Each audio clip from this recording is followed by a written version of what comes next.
भैया उठ जाओ, देखो पापा बुला रहे, उठ जाओ भैया, भैया उठ जाओ, पापा बुला रहे, भैया उठ जाओ, पापा बुला। अस्पताल के गलियारे में गूंजती इस बेबस पिता की चीखें वहां मौजूद हर शख्स का कलेजा चीर रही थी। डॉक्टर्स कह चुके थे कि अब कुछ नहीं हो सकता, लेकिन एक बाप का दिल ये मानने को तैयार नहीं था कि चंद मिनट पहले जो बेटा उसके साथ हंसते खेलते चल रहा था वो अब इस दुनिया में नहीं है। मध्य प्रदेश के छतरपुर से वृंदावन में ठाकुर जी के दर्शन करने के लिए आए अनिल गुप्ता के लिए ये सफर उनकी जिंदगी का सबसे बड़ा और कभी ना भूलने वाला जख्म बन गया। हादसा सोमवार दोपहर का है। अनिल गुप्ता अपने 21 साल के इकलौते बेटे अभिज्ञान के साथ इस्कॉन मंदिर पहुंचे थे। भोपाल में बीबीए की पढ़ाई कर रहा अभिज्ञान जिंदगी के नए सपने बुन रहा था। वीडियो में साफ दिख रहा है कि पिता आगे चल रहे थे और अभिज्ञान मंदिर के मुख्य द्वार पर लगे वाटर स्प्रे कूलर के पास चप्पल उतारने के लिए रुकता है। वो जैसे ही कूलर पर हाथ रखता है उसे मौत का जोरदार झटका लगता है। नंगे पैर होने की वजह से करंट ने उसे बुरी तरह जकड़ लिया। चीख पुकार मची तो पिता दौड़ कर आए। बेटे को मौत के मुंह से खींचने के लिए वो कूलर से भिड़ गए। कूलर दोनों के ऊपर गिर गया, बिजली का तार निकल गया।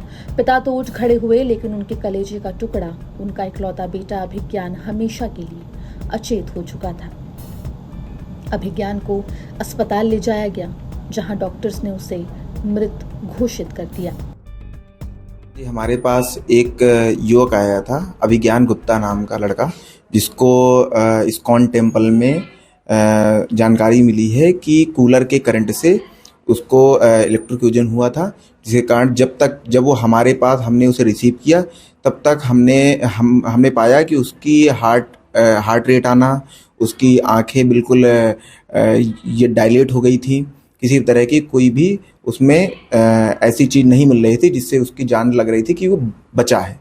बट हमने उसको रिसीव किया, हमने पूरी कोशिश की, हमने उसको CPR दिया, जिससे कि अगर कुछ बचा है या कुछ कोशिश की जा सकती है तो बचाया जा सके। तो उसके लिए हमने पूरे दवाइयाँ वगैरह यूज़ की, बट अल्टीमेटली ऐसा कुछ फ़ायदा नहीं हो पाया। कितनी उम्र थी और कहाँ के रहने वाले? बच्चे की उम्र थी, अभिज्ञान गुप्ता नाम है उसका, 21 साल उम्र थी। उसके पिताजी का नाम अनिल कुमार गुप्ता है, वो छतरपुर मध्य प्रदेश के रहने वाले हैं।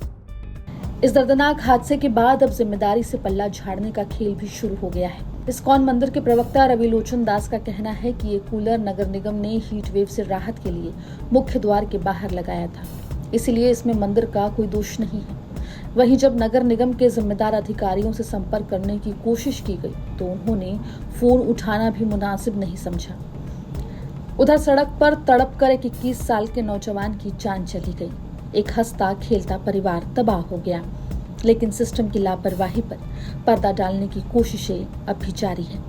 अब सवाल यही है कि इस बेबस पिता की आंसुओं का हिसाब आखिर कौन देगा। मथुरा से मदन गोपाल शर्मा की रिपोर्ट, MP तक।